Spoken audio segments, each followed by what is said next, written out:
Būkite pasveikinti iš Širvintų ir šiandien čia tikra moterų futbolo šventė. Moterų lygos lyderių akistata tarp...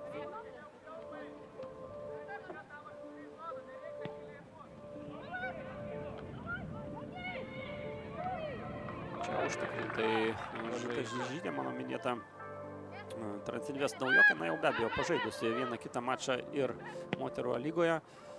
Čia perdavimas į baudos aikštelę, smūgis į vartus. Nebikutė. Tas galioja visų rungtynių metu ir tame antrajame tarpusavio susitikime būtent Gintros gretose buvo likę mažiau, o čia muša įvartį viešnios ir Ribeiro triumfuoja. Laimėjo oro dvikova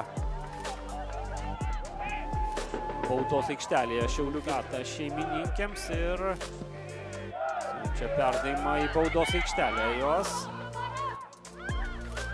Galkina laimi dvikova, čia smūgis į vartus, štai taip, legionierių Moldovos vidurio saugė pasirašė visai neseniai, prieš keletą dienų Transinvest ekipa, čia šansas lyginti rezultatą, kas pirmas prie kamulio, ar bus smūgis? Taip, jis yra ir vėl blokuojamas bandymas turnyro lentelėje.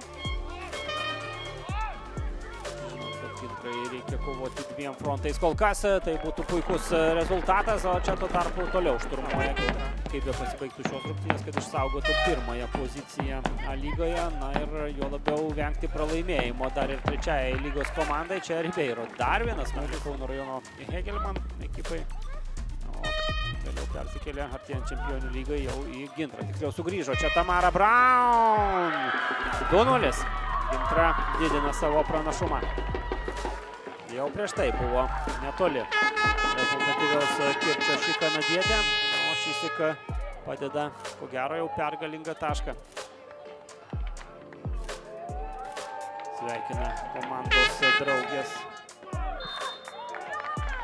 Ir viskas, Šiaulių Gintra lygos lyderių mače atsirevanšuoja Vilniaus rajono Transinvest ekipai.